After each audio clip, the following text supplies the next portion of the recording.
But you also had people that were very fine people on both sides. And the aliens would mind meld and give them the technology. They're bad aliens. So are you surprised the Nazis were influenced by demons? No, if demons are real, I would definitely think they'd be on the side of the Nazis. Yeah. McDonald's is connected to the Clintons. They chop up the bodies and put them into the sausage and hamburgers. People are being cannibalized. Look it up. And I'm watching CNN talk about this as violent white nationalist protests. We have done everything in our power to keep this peaceful, you know? It's Pepe's become kind of a symbol. Welcome to Yeah Na Pasaran, a show about fascism and its gravediggers. I'm Cam Smith. I'm Andy Fleming. And joining us this week is Dr. Andre Oboler, who is the CEO and founder of the Online Hate Prevention Institute. Thanks for joining us, Andre. Thank you for having me. I guess just to begin with, what is the Online Hate Prevention Institute?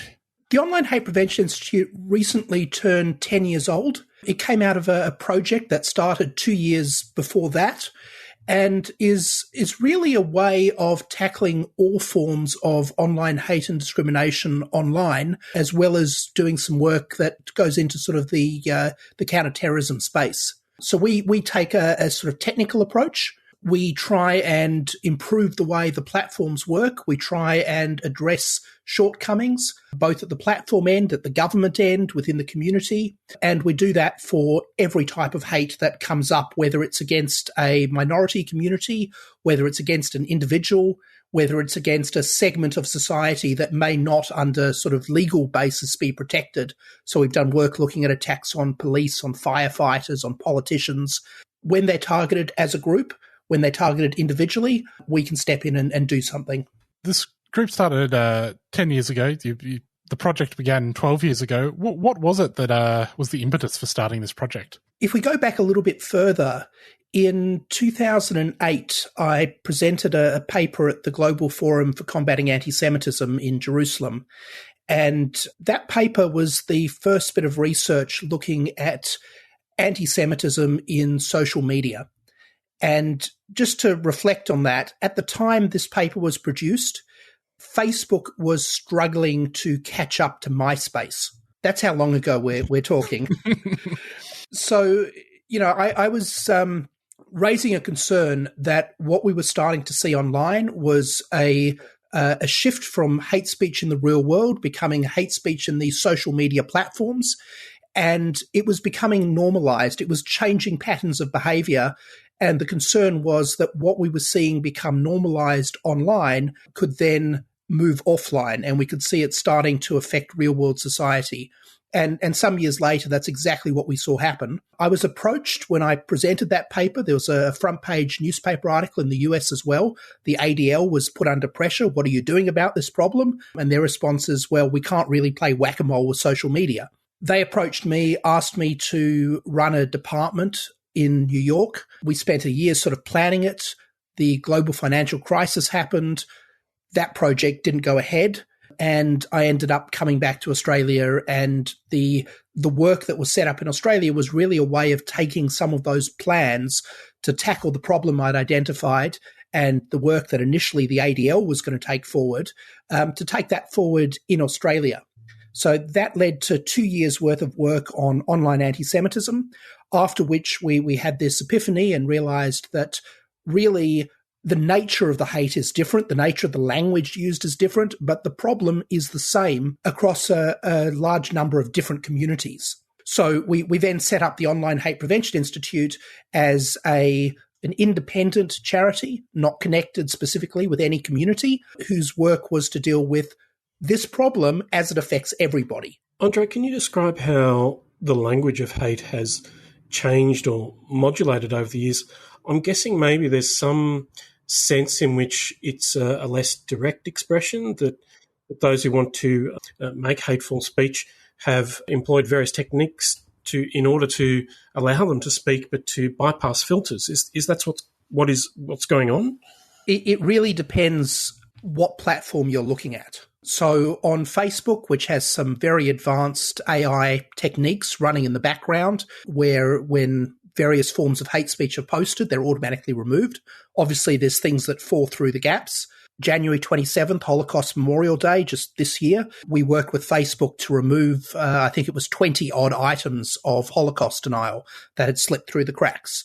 So clearly it's not perfect, but there is a lot of common expressions of hate that are automatically now removed before anybody sees them. In that platform, in that context, people try and find ways around the systems. They try and find ways to still promote their hate in a way that their supporters can see it, understand it, engage, share, follow, etc. But the algorithms and often even other people aren't necessarily going to see it. If we move to a platform like Gab, there is no effort to prevent the hate. And, we have lists of tens of neo-Nazi pages that are just very openly out there, and collections of messages posted by the founder of the platform that is supporting this sort of content. So it really depends where you are. What we've seen is a shift, particularly around the time of the storming of the Capitol. The platforms cracked down very heavily, the mainstream platforms, and we saw an even greater shift of people moving to these alternative platforms like Gab, Telegram, etc. So we're in a bit of a state of flux at the moment where those communities have grown, but they grew, and I think they may have hit a ceiling. So there is an effort to bring some of that sort of content back into mainstream platforms. There's an effort to coordinate in one place and then recruit and promote and spread messages in mainstream places. So there's a back and forth that's still going on. In terms of hate speech, Andre, I guess one question that often emerges in this context is, how do you distinguish between hate speech and what's normally considered free speech? Because I think the very common response is, well, as internet users, as citizens, we should enjoy the right to engage in free speech.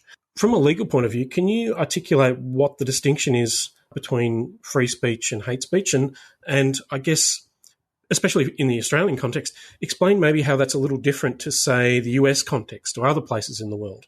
Okay, so I think that the last part of your question hit the nail on the head. Really, it's a question of, are you in America or not? Okay, because when people are talking about free speech, most of the time what they're really speaking about is the US First Amendment. And the US First Amendment, as interpreted by the Supreme Court, says that hate speech is actually a form of protected free speech. So in the US, it doesn't matter if it's hate speech or not. Even if it's hate speech, it's still protected. You can't stop, or the government at least can't stop people saying it. Now, that restriction on the government doesn't stop a private company or individual preventing that speech in a space that it controls. So a technology platform can ban hate speech. That's not against the First Amendment. It's their space. They can do what they like. That is an aspect of their own free speech. If we then come back to the Australian context, in Australia, we do not have a First Amendment. Okay, it's literally the First Amendment to the American Constitution. It does not apply here.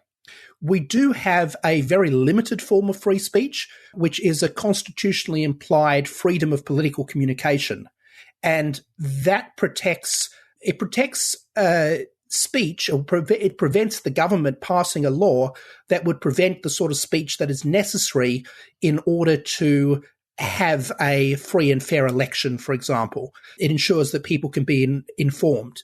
Now, it's not a blanket ban. What it means is that the government, when it makes a law, the law needs to restrict speech to the minimum extent that will achieve a legitimate goal. Now, the Racial Discrimination Act says that racism, at least in Australia, is unlawful. And that has been challenged on the basis of, well, racism should be like in the US, where it should be protected speech and it should be protected as political speech. And in general, the answer is no. Okay, the Racial Discrimination Act applies and it limits only speech. It limits it only enough in order to protect people, communities, etc., and doesn't overly interfere with free speech. So it still stands. So I hope that answers it a bit. The real point is that the US is an anomaly. In the rest of the world, free speech is anything which is not prohibited by law, and hate speech is prohibited by law. You mentioned earlier that the platforms began to take things a little more seriously after the riots at the Capitol at the beginning of 2021. We also saw platforms take a bit of a shift in how they responded to hate speech online after the massacre in Christchurch. I was wondering, in your observations of how the platforms react to hate online, are they too reactive? Is there a lack of proactive effort? No, look, both of those are examples where the platforms significantly increased their efforts. You know, we can also go back to the march in the US, the Unite the Right rally. That was another point where the platforms tightened things up after the death at that rally. So we've seen multiple points where suddenly the platforms tighten some aspect of their rules. The insurrection and the response to that really is the most recent major tightening. But what we've seen is the platforms are used as a tool by people with racist, fascist, etc. views. The platforms start by saying, well, we just provide a platform. We've got nothing to do with the content. We're not responsible for it. Then something happens and it crosses the line, and the public's response and the response of elected representatives and government is that's not good enough. So the platforms go back to the drawing board and they say, okay, we will do more. And what we've seen is them trying at first to balance, to say we will allow as many people as we can, but we will remove people that are actively promoting, incitement to violence. Then we remove people that are part of a few designated groups. And then it was broadened even further. And you end up with anyone promoting QAnon-style conspiracy theories being kicked off. And it does get quite broad. The more people the platform throws off, the more they damage their own business model, because that's reducing and shrinking their audience. But on the other hand, if they allow their platform to be used in that way, then advertisers don't want to be there. You don't want to have advertising for your company appearing next to a neo-Nazi group. So, we've seen the platforms, we've seen a shift in society, and we've seen the idea that platforms shouldn't be responsible. It's the users that are responsible. That was the old line. We've seen that evaporate. So I think platforms are doing more, but the amount that the platforms are doing really varies by platform. Andre, one problem I've encountered on Facebook in discussing some of these Nazi and other fascist groups is I'm unable to share certain material or make reference to particular groups or individuals without it being censored. And yet at the same time, I'm actually trying to draw attention to these matters in order to, not in order to promote them, but in order to encourage some form of opposition. How do you think I'm thinking of Facebook in particular, perhaps this is applicable to other online social media companies. Is there further refinement, I guess, required to enable people to speak about such matters? And I guess more generally, how do you negotiate talking about anti-Semitic groups and so on and so forth without at the same time promoting them and doing so in a way that's critical and informing the public in a way, I guess, that is ultimately productive and, makes hate speech less feasible? Very good question. So the first thing is that what you've experienced is quite common, and it's not just on the platforms. I was speaking to an anti-hate activist recently who's working with schools, and they are having trouble communicating with some schools because the email system is refusing to accept any emails with the word racism in them. So any anti-racism training gets rejected because obviously the word racism is part of the word anti-racism. So, we have a problem here that we need to have a little bit more nuance. We need to have more people with technical skills working on these problems at all levels. And the problem is the money to pay for people with technical skills generally goes to pay them to do things that generate more revenue. I mean, that's the focus. So, we're struggling to get resources in the right place to work on solutions.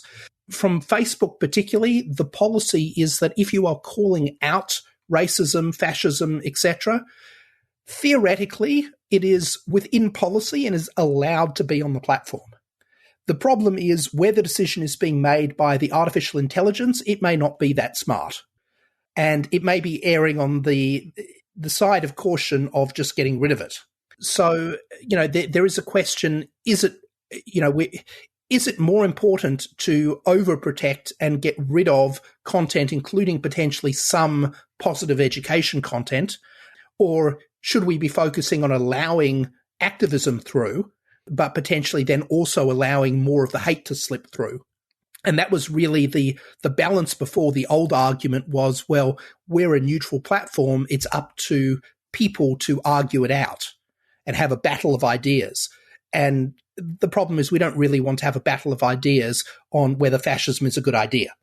Particularly not in social media where you can have groups that form their own views that, you have a small group of people, but drawing from the global population, you can get some really crazy, dangerous ideas there that can then lead to real world violence.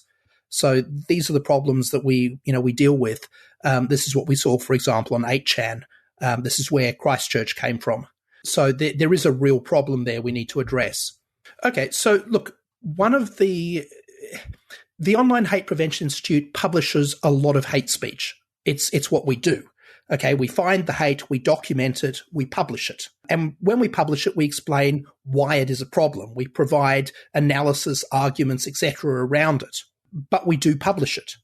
Now, when we publish it, one of the things we do is we redact the names of the people and groups responsible. Part of that is to prevent a backlash against them, which may be disproportionate to what they did if you end up with a massive mob. But part of it is to prevent people going and joining and spreading the content. We had a whole lot of content. We were one of the first people to deal with Antipodean resistance. I actually found the posts about the launch of Antipodean resistance on Iron March before Antipodean resistance was really a thing. And, we published and wrote about that. But when we did so, at least for the first probably year or two, we never actually named them. And when we published their content, we always redacted their name, URL, logos, etc., and just referred to them as a fascist youth group. So, it doesn't work so well when some of the mainstream media then go and not only name them, but sometimes give, some of the extremists in the community a platform. But we do our part by trying not to name them. Again, you need to show the content in order to highlight what the problem is, but you need to do it in the right context. And we wouldn't, even if we could get away with it, to put something on Facebook and advertise it to people to show what the hate is that we remove, we don't do that, right? The hate is on our website and you don't get to it unless you know you're going to it. You're forewarned that you're about to see this sort of content. So, look, I think that's part of it. You can't get the community energized and working to respond to the problem unless you let them know that there is a problem. That said, there is certain content that we do not share, or at least we do not share publicly. On top of everything which is publicly available on our website, we have a whole series of confidential briefings which go off to various parts of government, police, community groups when needed, etc. Those reports detail who is behind things, what's going on. They show content that may be so extreme that we wouldn't want to expose a member of the public to it. There was one example which we had early on, which involved there was a Indigenous child who had died, and there was a trolling attack on the parents, the family, etc., using images of the child which had been doctored in various ways. We shared that for an inquiry that was being done. We shared it immediately with the minister, with the police, shared what information we had on who may be behind it, but we didn't actually publish any content on that for a few years. I mean, at that time, the kid hadn't even been buried yet. So it's a judgment call on what you share, how you share it, and when you share it.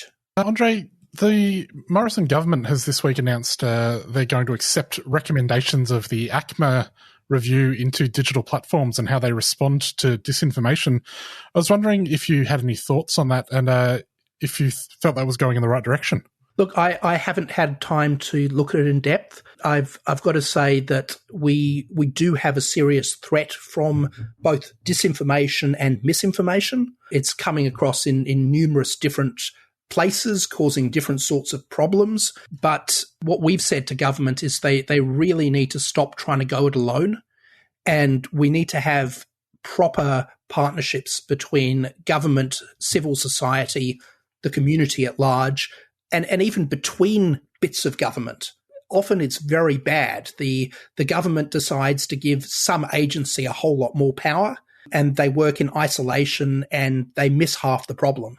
So we really need to see more coordination. We need to see more support for the community, for NGOs like the Online Hate Prevention Institute, also for academics and scholars doing some of the research. And we need to see the people in government who are working on the problems reaching out and talking to people that are tackling these same problems, and government providing the funding to actually allow experts to do their work. We can't just have government operating in a silo.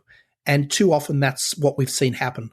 An emerging front in this battle against hate is in the world of gaming. I was wondering, could you tell us what you've observed changing, what trends you've observed in relation to hate and gaming and their intersection? Yeah, so one of the things I should start with here is when we think of gaming, we sort of put in a little box off at the side.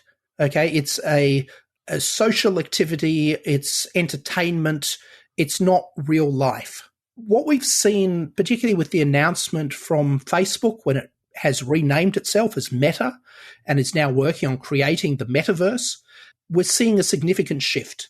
So what is the metaverse?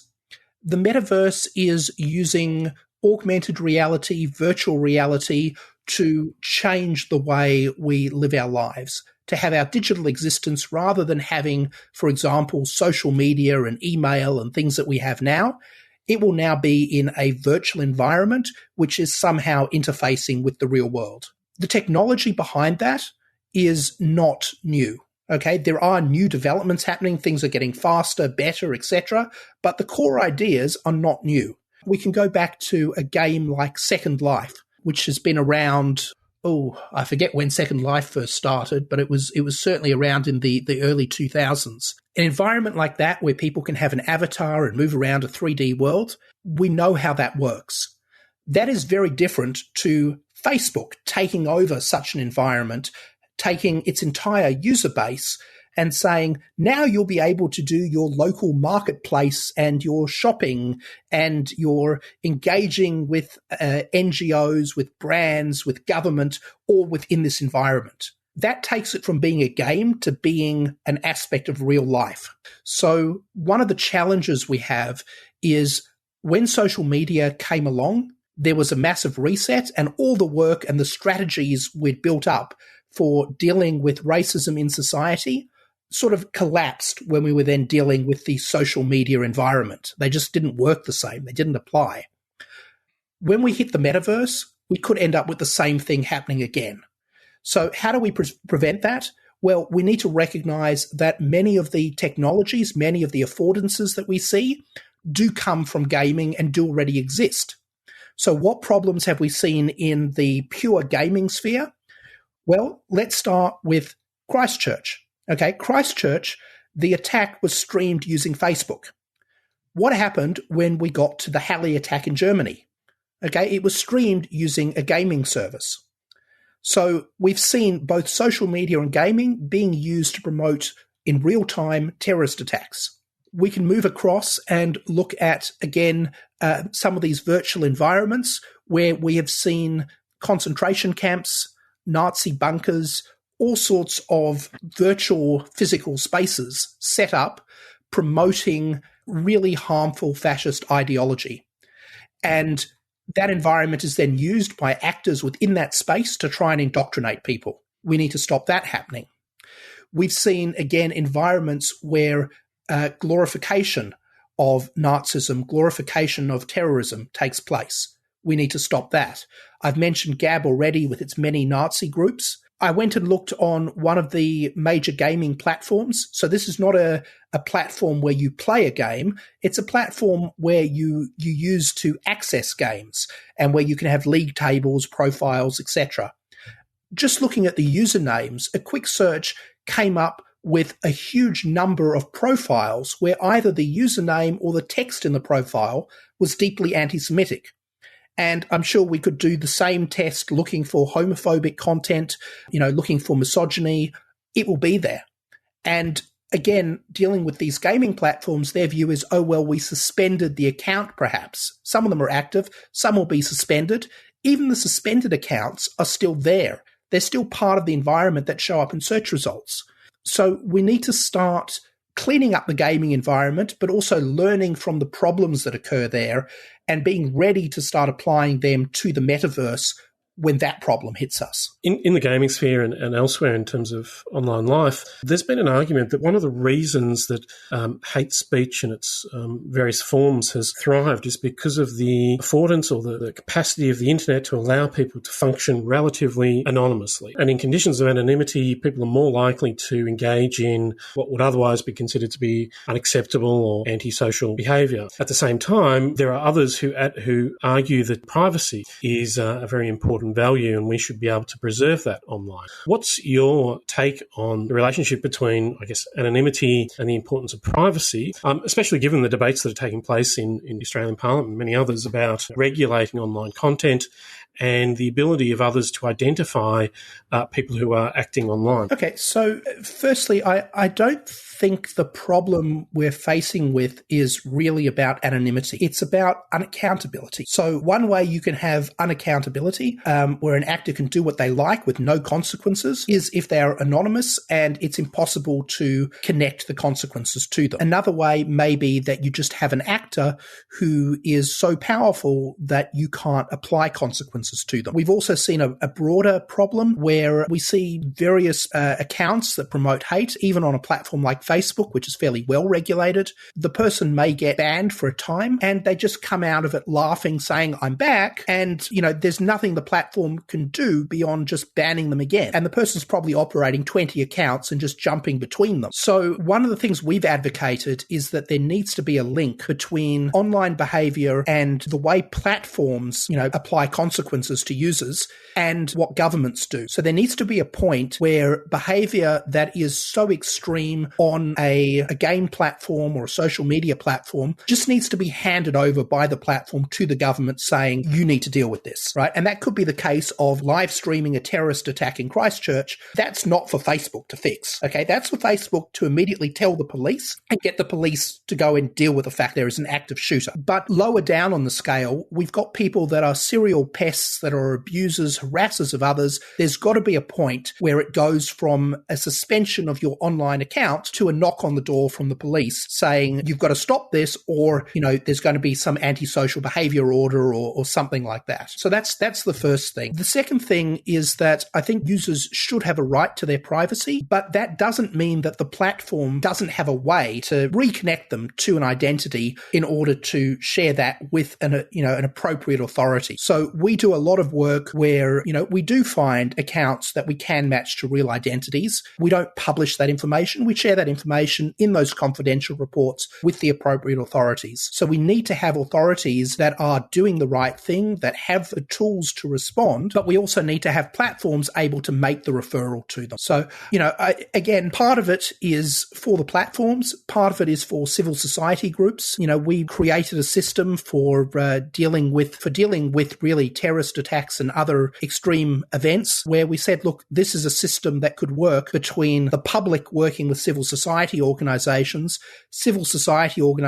flagging and prioritizing things for police, and police then able to focus their resources, particularly when there is an active event happening, so that they only deal with the things that are likely to exacerbate the situation or cause further flare-ups. If we can all work together, we can keep the public safe much more easily and much more effectively. If everyone's pulling in different directions, it becomes much, much harder, and ultimately it's the public that suffers. Andre, what do you make of recent and proposed changes to Australian federal and state laws that penalise the public display of symbols like the Nazi swastika? There's a couple of points on that. The first one is there has been a bit of a push not to refer to it as a swastika, and in my view, that's partly a mistake. I think we do need to be very clear in acknowledging that the swastika symbol has a long history. It has a meaning outside outside of the one the Nazis gave to it. But at the same time, if we talk about the Nazi swastika, as you just did, we all know what we're talking about. And I think we do need to be clear on our language, and trying to hide that doesn't help. So that's the first point. The second point is it's not just that one symbol. There is a whole range of symbols, and there are new symbols that get invented all the time. So the more effective we are at actually banning things, the more we will see alternatives, coded speech, etc. pop up. So we need to have a system that bans a list of symbols which can be readily amended and have things added to it, which is sensitive to context. I remember when the social media companies or the tech companies started banning various slur words, there was an effort by the far right to start referring to different ethnicities using the names of different tech companies. And the logic was, well, Google will have to ban the word Google, which it's not going to do. So, there are challenges. Ultimately, we need to make sure that we are capturing the right things. We are banning the right things. We're applying context to them, and we're able to move rapidly and adapt to what we see, because particularly online, it moves so quickly. Andre, just finally, we've seen a lot of changes on the platforms over the past 10 years that the Institute has been operating. Has it all been for the better, or are there still areas that are lagging too far behind, in your opinion? Again, it really depends on which platform we're talking about. So Facebook, for example, I think has got a lot better. We serve with a number of other organizations on a sort of consultancy group that meets with them on a regular basis. I mentioned before that when we found a whole bunch of Holocaust denial, we're able to work with the Facebook office in Australia, get it rapidly removed. There's been various cases of people whose accounts have been wrongly banned. Again, we're able to act as an intermediary to get that corrected. So, Facebook, I think there is work to be done, but it is an awful lot better than it used to be. If we look, for example, to a company like Twitter, in Australia, globally, Twitter is just not very present. They're not in the forums. They're not in the discussion. Now, I've got some contacts with Twitter in the US and have been able to work with them on some issues, but it is a lot harder, and there is a lot less collaboration to make their platform safer than we see from some of the other platforms. And then we've got the platforms that just don't care, whose entire premise is they're happy being a place for extremists and haters to share their stuff. And some of those platforms weren't there a few years ago. So we're seeing an exodus to these alternative platforms, or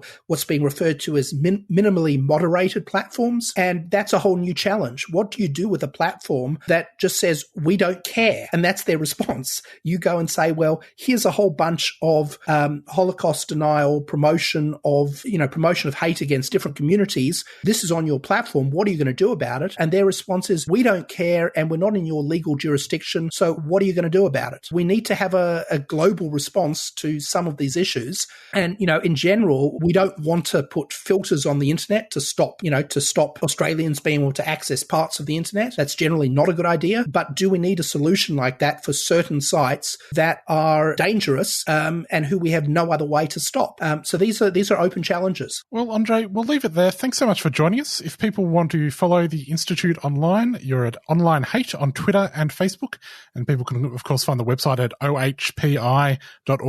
Thanks for joining us. Oh, thank you for having me. Well, Andy, we'll be back next week. See you then. See you then.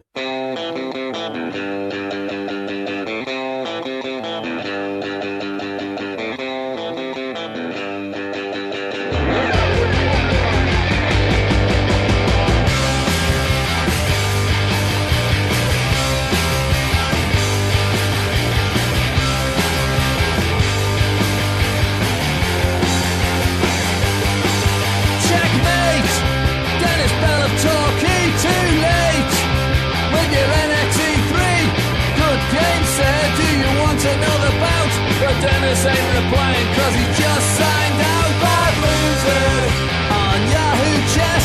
Bad losers on Yahoo Chess. Bad losers on Yahoo Chess. Bad losers on Yahoo Chess.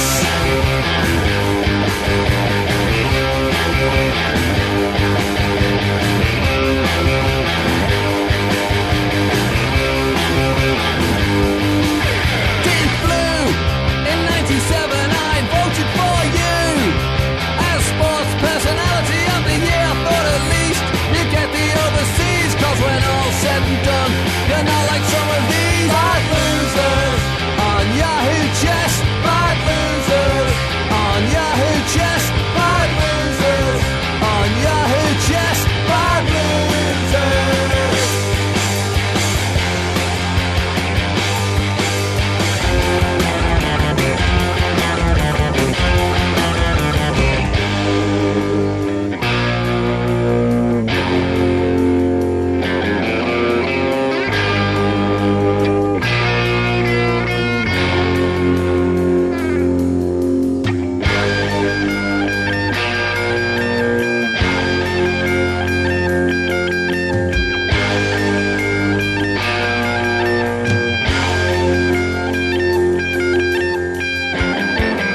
3CR's Trans Day of Audibility is airing 7 hours of trans and gender diverse radio in the lead-up to the 2022 Trans Day of Visibility. Tune in on Sunday the 27th of March between 12 noon and 7 p.m. to hear trans and gender diverse voices bring the noise to the Western gender binary. We'll be bringing you shows covering art, culture, politics and everyday transgender lives towards a Transgender Day of Audibility. For more information, head to 3cr.org.au/Trans Day of Audibility 2022.